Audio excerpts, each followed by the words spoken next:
Good morning, afternoon, and evening, ladies and gentlemen, and welcome to a bit of a more strange kind of video. My name's Carter Nolan, and Jake is actually not here. Jake has a lot going on, so he's busy right now. He can't record this. We actually recorded this video earlier today. However, there was tons of issues with the audio, so we sadly could not use any of that footage. But I'm really just going to kind of repeat and sum up what we did in that, so that way you kind of get me and Jake's take both in this video, even if he isn't here. So basically, the Bombers, we got 3 signings here. And by the way, with the second Bomber vid, and I know there's not another one, it's just because the Bombers are doing a lot. It has nothing to do with the fact that we are big Bomber fans.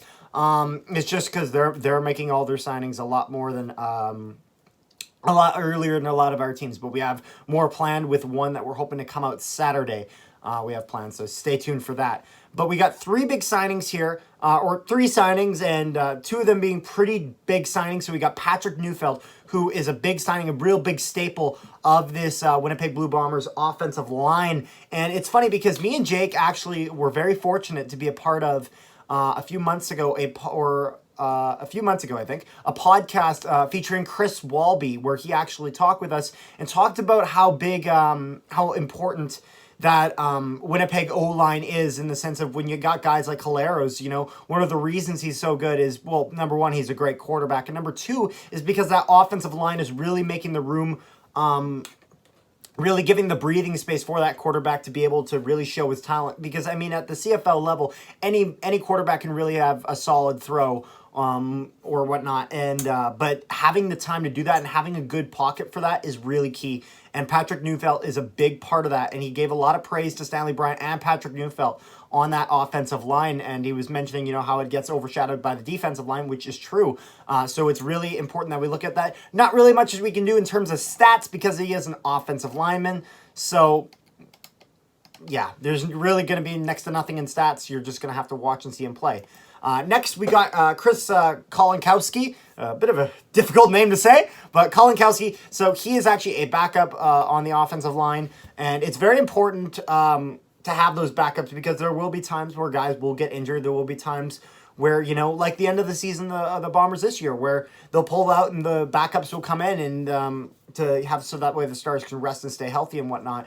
But one thing that the Bombers have done really, really well with their backups is they've done such a good job at really getting them ingrained in the system. So that way, when guys come out, the replacements can do really, really well and to the absolute fullest potential and the best of their abilities, and they've done a fantastic job of that. We actually didn't get to see Kolinkowski play any time this year. However, if the Bombers end up in a similar situation next year where they're near the end of the season and they're pulling some of their starters out, I would love to see this guy hit the field, and I'd love to see what he has to show for us. Because who knows, occasionally you get a backup like that who really shines and eventually earns himself a starting role. So, you know, I'd love to see that. Or maybe he gains value and you trade him somewhere else. Who knows with all these short-term deals? Unlikely, but possible. But anyways, moving on to the last one, which is probably the highlight of this, we have Mike Miller, the all-time leader in CFL history for most special teams tackles with 210 career special teams tackles. Absolutely crazy for Mike Miller. Very, very important that we get this guy locked down. He's a very key part of our special teams.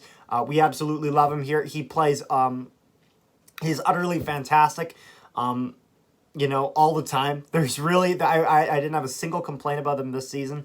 And it's really great, and I was mentioning this when I was talking with Jake earlier, how, you know, it's really rare that you see a guy, you know, really stay and prolong his career and get that record, but then stick around, because he got the record last season, so theoretically he could retire, you know, he has the record.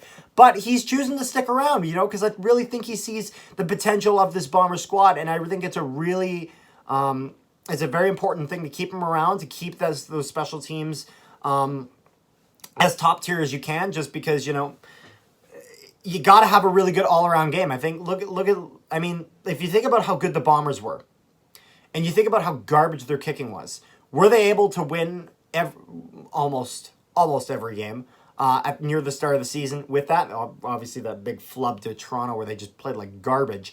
But the kicking didn't cost them, but it could have. If they were a team that had a little bit less depth, it could have cost them. And it was one of those things where once they got kicking depth, they were unstoppable. Like that, and that one thing was really holding them back a little bit, even though they were at the top of the mountain. But that really took them from a team that was just a little bit better than everyone else to really to the next level, to the point where it won them a Grey Cup. And it was a huge part. And I think that having those special teams locked down is a bit of an underrated aspect of the game that people don't really pay as much attention to. Just because you know your offense, your defense, you occasionally see the special teams come out. Normally, you just see a punt or a field goal kick, and people only think about the punters and the kickers and whatnot, just because that more directly influences the play, instead of one of those things where you have to remember, like, think about guys like Lucky Whitehead who can run the whole field. Having a guy that can really be locked down, take him down, end the play there. It is an underrated skill, and it is a underrated aspect of your team that a lot of people just don't take into account and don't realize how important that is, as sometimes it can be the difference between a guy finding a hole and running 110 yards for a touchdown versus you stopping, killing the play there, maybe getting a turnover and turning the play for your own team yourself. So I think it's really important. Anyways, 3 great signings: Patrick Neufeld, Chris Kolinkowski, and Mike Miller. So Bombers making some great moves. And one of the things that's really important about this is that the Bombers, by making all these moves now, by making all these signings before other teams, what they are doing is they are setting themselves in a scenario where they theoretically could sign pretty much everyone they need and have a tad bit of cap left over. I doubt they'll have much of anything. But if they do, what you're then doing, because you've signed early before everyone else, you're attracting those top tier talents and those guys who really want that win. They want that W. They want that Grey Cup. If you're you're pulling them to Winnipeg. Winnipeg has won back-to-back Grey Cups. Sorry, I'm thinking of hockey. Back-to-back Grey Cups. That is a very big deal. And Winnipeg is a huge draw right now, which feels kind of amazing to say that Winnipeg, the city of Winnipeg, is a draw somehow, but in the world of Canadian football, it is. So if they're able to do that, I think it is very likely that we could see 1 or 2 guys jump shift over to the Bombers. That could be at least a decently notable name. So, especially with them losing a few guys to the NFL, some of the guys that were going to be getting some big contracts, or at least some decently sized contracts, are gone. So I wouldn't be surprised if they move some veterans in there, as they lost a few of their rookies. So it is what it is. Anyways, great day, or a great bit for signings for the Bombers.